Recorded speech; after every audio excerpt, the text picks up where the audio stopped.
ये कार्यक्रम तो हमारे 3 कमजोर तबके के लिए था, लेकिन इस कार्यक्रम में न जाने किसके पेट में क्या दर्द होने लगा।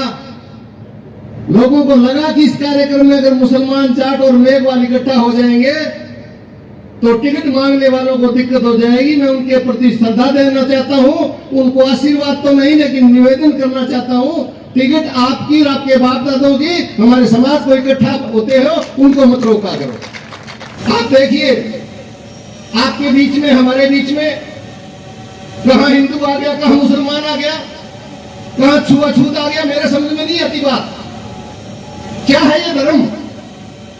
धर्म केवल जीने की पद्धति को कहते हैं कि आदमी के अपनी सीमा रेखा के बीच में किसी भी दूसरे व्यक्ति के धर्म की रक्षा करते हुए अपना जीवन सहज निभाए, उसको धर्म कहते हैं। और जानते हैं सबसे बड़ा धर्म क्या है? मानव धर्म है सबसे बड़ा। जन्मने के वही रास्ते हैं, कोई दफना देता है तो कोई जला देता है, लेकिन दोनों ही बातों में घर का आदमी चला जाता है। इसलिए धर्म का अंतर कहां देखा आप लोगों ने? मैं इनको आगाह करना चाहता हूं कि इस भारत के अंदर 24 करोड़ मुसलमान हैं और पाकिस्तान में 22 करोड़ 80 लाख मुसलमान हैं। मैं इन सियासतदारों से पूछना चाहता हूं आपके मार्फत, मुझे उस एक मुसलमान का नाम चाहिए जिन्होंने 9 साल में सत्ता में आने के बाद में मुसलमान को निकाल के बाहर फेंक दिया हो। मैं खड़ा खड़ा मरना पसंद करता हूं। ये क्यों धार्मिक उन्माद पैदा करते हैं? आप इतनी माता बच्ची क्यों करते हो मोदी जी? आपकी तरफ से परसों एक फरिश्ता आया, इस शीतल की शिक्षा नगरी में आया, बेड़ेश्वर धाम के नाम से आया, 5 लाख रुपया दो और ये पूछो कि आप जीतोगे कि नहीं जीतोगे। अरे ये तो चंद्रमा पे ऑक्सीजन ढूंढने से भी मुश्किल काम है, उसको ही पूछ लेते चंद्रमा पे क्यों भेजा। और यहाँ हिंदू मुस्लिम कुछ नहीं, यहाँ तो केवल फिरकाप्रस्त लोगों के हाथ में राज आया हुआ है, जिसे चौकन्ना होने की जरूरत है। कुछ नहीं मांगता मुसलमान, मुसलमान केवल शकुन मांगता है। वो कहता है कि मैं तो अफिलियत में आता हूँ, इस देश में जमहूरियत है, और जब जमहूरियत हुआ करती है वो हर आदमी का विचार और अधिकार दोनों एक सा हुआ करता है। किसी भी आदमी को अगर आप 2 दर्जे का नागरिक घोषित करोगे वो देश के लिए कलंक बन जाएगा। इन सारे खिलाड़ियों और राजनीतिकों को कहना चाहता हूँ कि किसी को भड़काने का काम नहीं करें। ये क्या बात है कि एक छोटी सी बात के ऊपर मुंह में दंगा करवा दिया। माननीय मलिक साहब बैठे, मैं कहना चाहूंगा, मलिक साहब ने 5 दिन पहले कहा ये भारतीय जनता पार्टी वाले कुछ भी कर सकते हैं, सुरक्षित रहने की जरूरत है, लोग आपको कहीं का नहीं छोड़ेंगे, और तो छोड़ेंगे ही नहीं छोड़ेंगे, न कृषि छोड़ेंगे और न कृषक को छोड़ेंगे, और ये किसी भी तरह का बहाना करवा के और सांप्रदायिक दंगा कराएंगे। उसके 4 दिन के बाद में मुंह में दंगा हो गया। और इन बातों का क्या तुक हुआ कि एक मुसलमान गैर हिंदू की लड़की को ब्याह लेता है, गैर मुसलमान को ब्याह लेता है, तो ये लोग के हाथ कहां से बसा? कोई ऐसा माँ बाप है आप में से जो अपने बेटे को ये सिखाता हो कि हाँ तेरे को मुसलमान में ब्याह नहीं करना है, तेरे को गैर मुसलमान की छोरी लेके आनी है? क्यों? उनकी लड़की के बच्चे पैदा नहीं होते क्या? या गैर वालों के जो बच्चे पैदा होंगे वो अपने आप में दुर्योधन हो जाएंगे क्या? ये सब आपको भटकाने के लिए बातें हैं। और ये तो ठेके लेते हैं ना हिंदुत्व का। मैं आपको एक गंभीर बात बताना चाहता हूं, भारत के अंदर 72 बूचड़खाने हैं।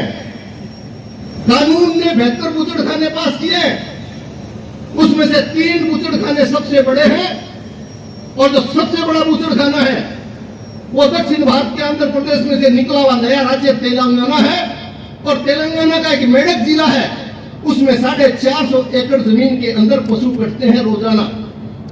450 एकड़ आप नहीं समझेंगे, सीकर की 986 भूमि तेलंगाना की 450 एकड़ होती है। और उसके मालिक कौन है? उसके मालिक है सतीश सब्रवाल। और नाम क्या है बूचड़खाने का? अल कबीर।